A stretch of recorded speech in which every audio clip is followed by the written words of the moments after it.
Hi, this is Gizmo First, and today I'm going to talk a little bit about, this is kind of a follow-up actually to my recent comments on Starfield at the E3, in response to what some people have been saying on my video that it was completely in-game footage, and indeed Bethesda has released this statement that the E3 2021 trailer was entirely in-game without any cinematic tools. Okay, well, let's take a look at that claim, shall we? Yeah, Starfield official trailer. We're going to take a look at this trailer and break it down. The thing is, it says cinematic tools. The wording here is extremely interesting. Yes, we know it was made on the Creation Engine. That was on the opening scene. So we have the Xbox come up. And alpha in-game footage. This is alpha in-game footage. Creation Engine 2. Yes, so it is an overhaul of the old Creation Engine responsible for Skyrim, Fallout 76. From the award-winning creators of Skyrim and Fallout 4. Now I'm just wanting to have a look at this and see what about this screams in-game footage. Okay, Bethesda Game Studios logo, as usual. And here we go. Okay, so opening to the hangar from the outside. Guy comes walking in. Now I need to ask you, is there someone with a controller here controlling this guy's movements as he comes in? And do I have a controller here? Am I controlling this man here through the window? What kind of messed up camera angle is that if I am in control of the character at this point? Yeah, walking up the stairs. Now if I am controlling the character who is here, I cannot see where he's going to be. I'm going to start bumping into things. And why, if I'm controlling this character here, would I see a cup of coffee here? Yeah, and of course, okay, you know, like I do on films, you can add someone's narration on top of it. So if this is in-game footage, then yes. So I've just dropped my weapon with my joypad here. How did I get to the table? Because I didn't see that. This is a box that I'm taking out. Without even seeing the character. I've just opened the door and I can't see where my character's going. Oh my god. And I have got to say that this is where the wording is interesting. This might very well be in-game footage, but it is an in-game cinematic nevertheless. They didn't use they didn't use cinematic tools, but this is a cinematic in all but its Creation Engine. Right, it is a cutscene from in-game footage. It is an in-game cinematic scene.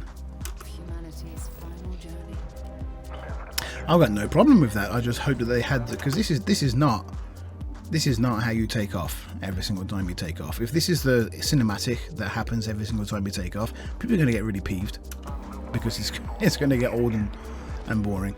You know, people that shun Elite Dangerous are miffed with the taking off, settling down and stuff.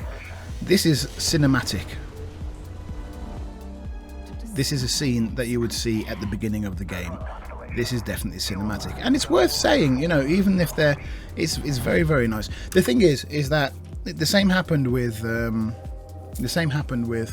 Cyberpunk. They released stuff like years before Cyberpunk ever came out, and it looked amazing, and they said yes, it's all done with in-game graphics engine and stuff like this. But what the thing is that it was made and it was running and it was released and it was streamed, or whatever they were doing with it at the time. It was shown on a string of computers with a string of high-end, for that time, graphics cards running at a resolution which was not commercially available at that time. And later on they released a rollback statement saying yes, in-game footage may vary, because at the end of the day they will have to scale it down. They will have to make it more accessible to the Joe public who don't have that kind of equipment. So, you know, I'm gonna stand by this. It is one of those things, you know, I'm not saying that I'm an authority and everything. Definitely I'm not a programmer. I'm just somebody who's been playing games since games were a thing, and I know what trailers look like versus gameplay. I really hope I'm wrong on this one. I really hope that it turns out and that is actually how the whole game looks from start to finish.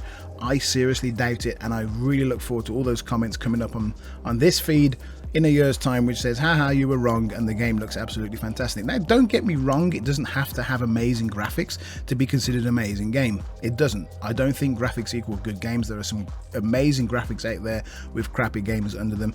The aforementioned Cyberpunk was a letdown for a lot of people. People do defend it and say it's a good game. I'm saying it's a good game, but it's not what it was cracked up to be, and sometimes games don't live up to the hype. This game, I love Bethesda. I love most Bethesda games that have come out. I am looking forward to playing this game. Like I mentioned before, it falls a few days before my birthday, and it might be one of those few games that I do actually pre-order just for that reason.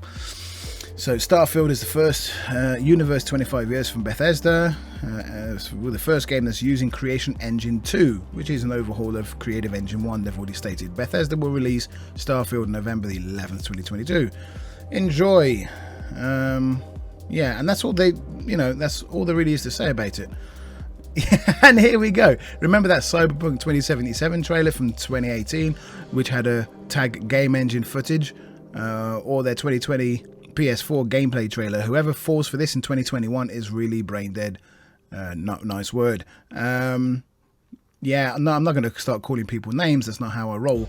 But please do remember history. Those who don't remember history are doomed to repeat it. This is Gizmo first. Sorry for this kind of, unedited, lowdown kind of. But I wanted to get this out quite quick as kind of like a follow-up to that film, so no one can kind of start getting not nice at me. So this is my take on that claim that the trailer was entirely in-game without any cinematic tools. Yes, I believe that, but it is a cinematic. Thank you very much. Hit the like and subscribe if you haven't already. I'll catch you later.